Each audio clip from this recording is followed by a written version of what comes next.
So having said that, I'm sure some of you probably know her. You've seen her before, but let's have a nice round of applause for Judy Mastracchio.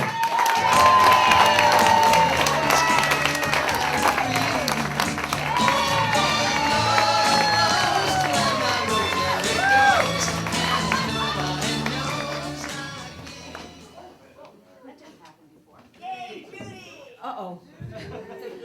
Everybody comes out and says, are you having a really good time tonight? And I'm just grateful you're all still awake. It's been a long night of comedy. So, big day in my family today. Really big day. My dad turned 94 today. So, give it up for Dad.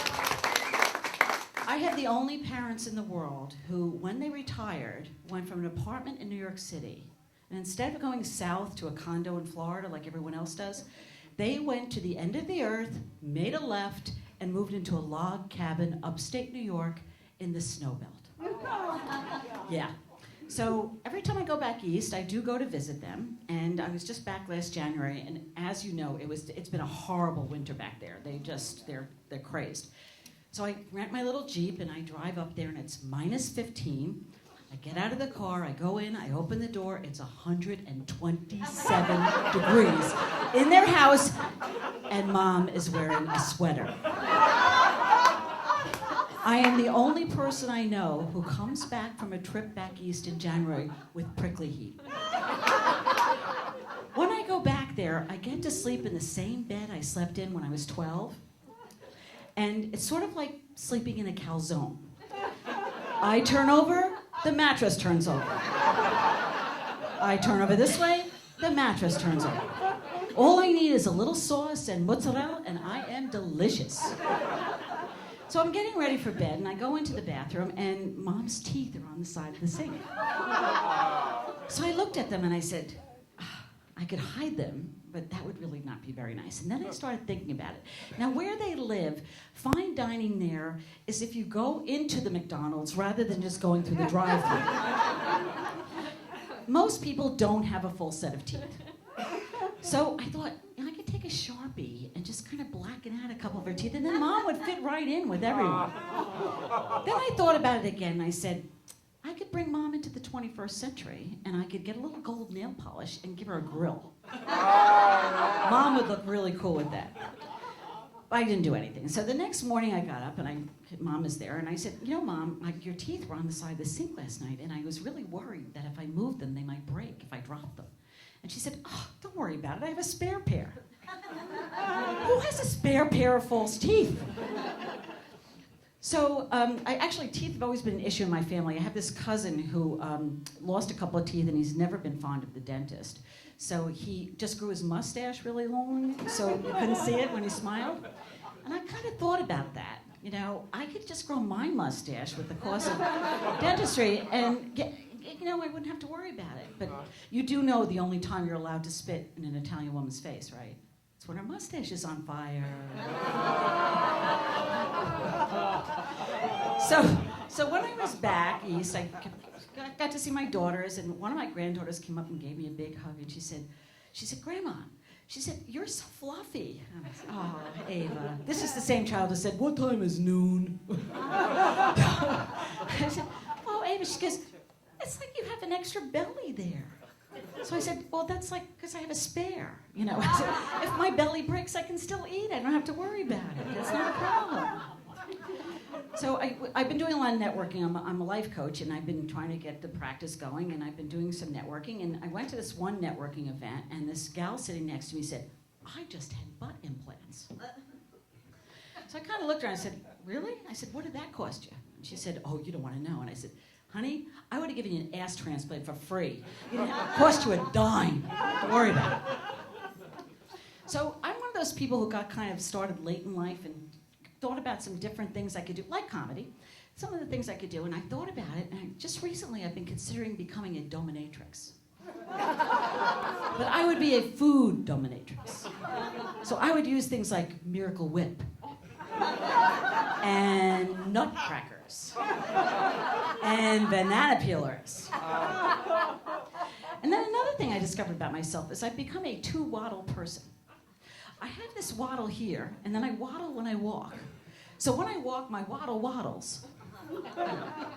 Then another thing I thought about was becoming an inventor. And I thought, we older baby boomers, we could use a little help in the bedroom, besides the little blue pill. So I thought about creating a GPS for sex.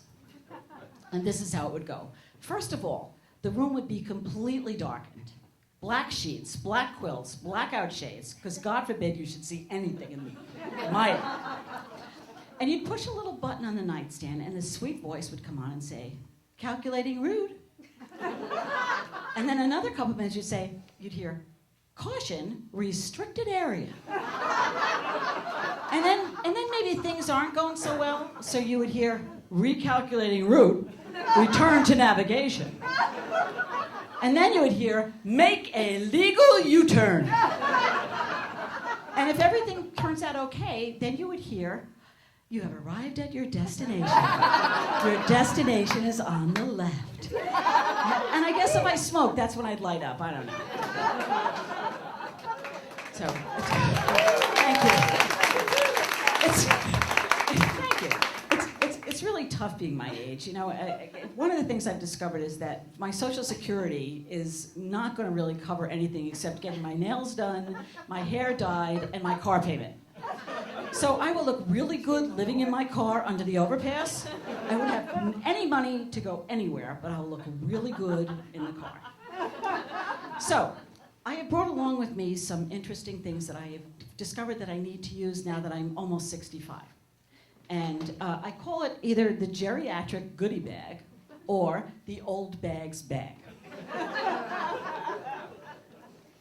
Let me show you some of this. First of all, I have the Costco-sized jar of Zantac, bottle of Zantac. I have one of these in every room in my house and in my car because I have discovered I can't eat the way I used to eat. Except I still do eat the way I used to eat, but it doesn't work that well. So I have that. Wait, I'm going to spit out my wine. That's okay. It's all Scotch guarded, so I'm okay. Next, now you know how old people, their ears just keep getting bigger and bigger and bigger? Okay. This is my Q-tip. And I really like this because I can stick it in the dishwasher and it's reusable. Unlike some of my friends who put a sex toy in the dishwasher once and it never worked again.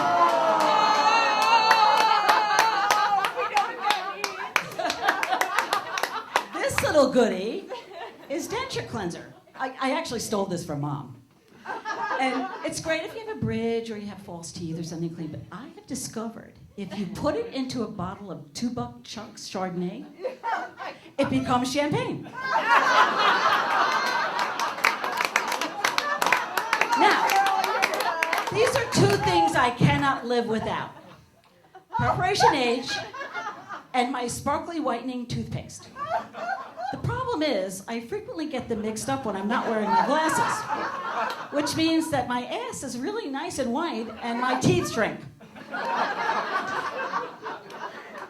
Now, last but not least, I suffer from something called sleep apnea. Anybody know about that? Okay. Oh God. Sleep apnea is when you, for those of you who don't know that if you're under 60, sleep apnea is when you don't really sleep and you hold your breath at night and your body thinks you're dying, your brain thinks you're dying, and it sends out like all this adrenaline into your system. So you never really rest, right? So my doctor thought I had this, so she sent me for a sleep study, right? Now, the sleep study was held in the doctor's office, and I walked in that night. You get your PJs, and you get ready to go over there. Walked into the office, and there's only a chair. And I looked at him, and I said, I'm not sleeping in that. Turns out they have a trundle bed, which is very convenient for doctor if he has a cute patient. So the first thing they do is they wire you all up. Now, I do have a photo here of what I look like when they wired me up. Now, for those of you in the back that probably can't see this, don't worry, because you would run screaming from the room if you did. So they wire you up with all this stuff, and of course, they no sooner get finished, I have to go to the bathroom. So they had to kind of disconnect things and give me a motherboard for me to hold when I went into the John. Now, all I could think of is I'm going to drop this sucker in, and I'm going to be electrocuted at the sleep lab. So I go back in and they said to me, okay, we have a camera in the ceiling and we'll be observing you all night. I'm like, okay. And I said, do you have a microphone? And they said, why do you ask? I said, well, I talk in my sleep. Oh, everyone talks in their sleep. And I said, I also fart. So the end result of all this was that I have to wear well, let me show you. This is called Dumbo. I call it Dumbo because it's pink and gray. It's also known as geriatric birth control. And I've had other people refer to it as the sex snorkel. And it gives a new meaning to the expression getting hosed. So let me show you what I look like with this.